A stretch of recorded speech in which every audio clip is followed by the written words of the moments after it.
Welcome back. Lenskart founder Peyush Bansal is amongst the few new-gen founders and CEOs who have appeared in their own brand's commercials as themselves. In a short series of ad films, Bansal features along with Bollywood producer and fashion icon Karan Johar, who's also known to always spot interesting eyewear. Today, we are joined in by Bansal, who tells us more about this campaign's genesis and why he ended up featuring in it with Johar and why he doesn't consider himself a celebrity founder. Listen in. Hello and welcome to Storyboard 18, Peyush. It's lovely to have you on the show. Thanks for inviting me. So I'm just going to sort of kick off with asking you about the campaign that just came out. It's doing pretty well. It's caught on. People are watching it, reacting to it. You featured in it. Let's talk a little bit about the genesis of the campaign to begin with. What was the brief to the agency and how did you sort of get started? Yeah, great. I think, so the brief, firstly, I want to clarify that the brief to the agency wasn't to cast me in the ad, right? A lot of people may assume that would be the case, but I don't have any celebrity goals and nor am I a celebrity entrepreneur. It's been almost like a decade, to be honest. I have been wanting, I do feel that a lot of the things that we do at Lenskart are differentiated from what you get in the market outside. And so that is one of the problems that we deal with, and we wanted to figure out a way to communicate that. And similarly, there were other things that I always felt that we as a brand are not able to communicate because we are more affordable. So, usually when things are more affordable, consumers feel that they are not as good quality. But I wanted to figure out a way that, we really tell people that, because once I was sitting at a gathering of my friends and one of my friends had bought a pair of glasses from us, and he mentioned a line that stuck with me, and this is a few years back, that, by the way, I bought glasses and I faced some problem after 2-3 months, and but what more can you expect at that price, right? And that kind of stuck to me, like, why don't you expect more at that price? I mean, this could happen to something that you bought for maybe a few $100s versus, $40-50. So yeah, I think so. The brief to the agency was two things. One is, what can we do to really communicate this point of that while we may be affordable, tell them why are we affordable, and the fact that, it is not cheap. There is a lot of aspiration in the brand. But I know you said you don't have, aspirations to be a celebrity founder. But let's face it, you are a celebrity founder, right? So just generally, founders, CEOs are more accessible these days, right? And regardless of anything you might say, but Shark Tank has propelled the whole bunch of you to sort of national fame. So it entails a lot. And even if you don't perhaps consciously cultivate that image, has your view on personal branding evolved during this time? I did Shark Tank season 1 purely for my love for Shark Tank, having watched all seasons multiple times and almost getting inspired to be an entrepreneur very early days of watching it.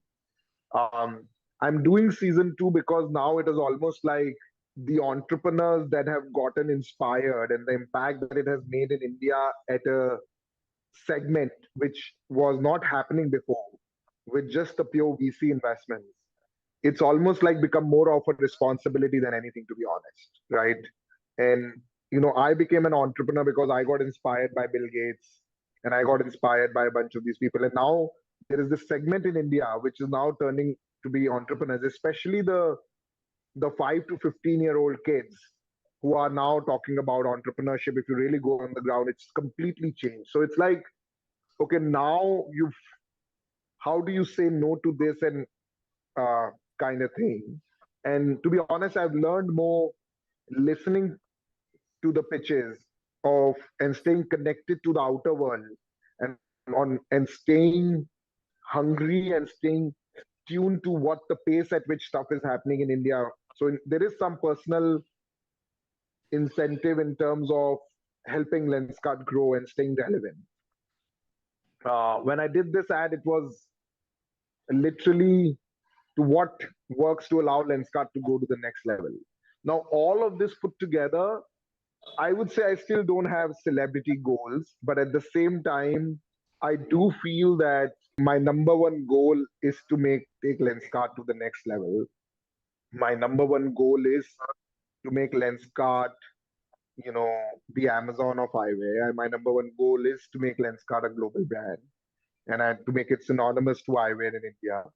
And in that process, some of this is new form of communication with the new age audience because traditional advertising, traditional communication is not relevant anymore.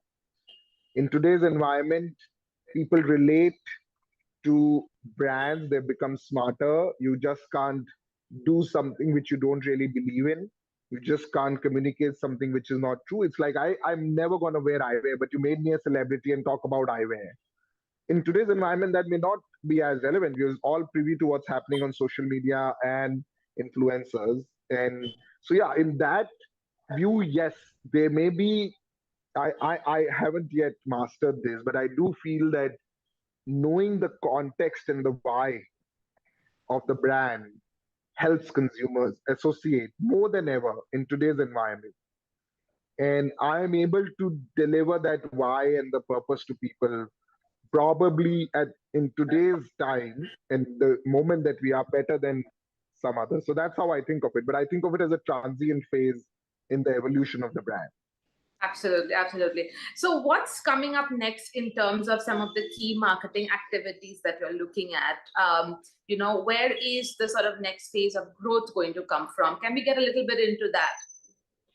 See, I think for Lenskart, particularly at the stage where we are, I think we don't really have a problem with reach, right? And we have quite a bit of that going for us. Touch one. What we really need to do in our advertising is really talk to communities of people and segments of people in a very personalized way, like so that they can relate to us. That's how I feel, right? In today's environment, I'm not really looking at advertising, which is really just one solution fits all. I'm looking at how can we talk to you the way you want us to talk to you so that you feel we understand you, which we want to. If we won't understand you, we'll never be able to talk to you that way. So the idea is to really get down uh, to the real micro communities of people, understand their behavior, develop eyewear for their needs, which will allow them. I do feel that internal and external brand cannot be different in today's environment, right? You can't be something outside and you can't be something inside. You can't communicate something and you are something else. It's pretty much very difficult. So for us, what's important is to really document what we are internally, what do we do internally, and let the world know in that much transparency. And if there are things that we want to be, the work starts first internally and then we can go communicate to people. So given sort of the current climate and mood, what is your outlook going forward? I think this is a phase, literally. And this is not the first time. Somehow, every time such a phase comes, people get really emotional about it.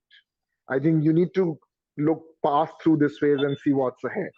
And what's ahead is that, entrepreneurship is at its peak, consumption is at its peak, tech is at its peak, talent density is improving, per capita GDP is improving. And yes, markets has its sentiments and they may not always be rational. And sometimes, one company may affect many others. So I just feel these are great opportunities for businesses to get some time to really accelerate, bet on the bigger bets, take some time off and think about what could do, hire best talent in the market, right?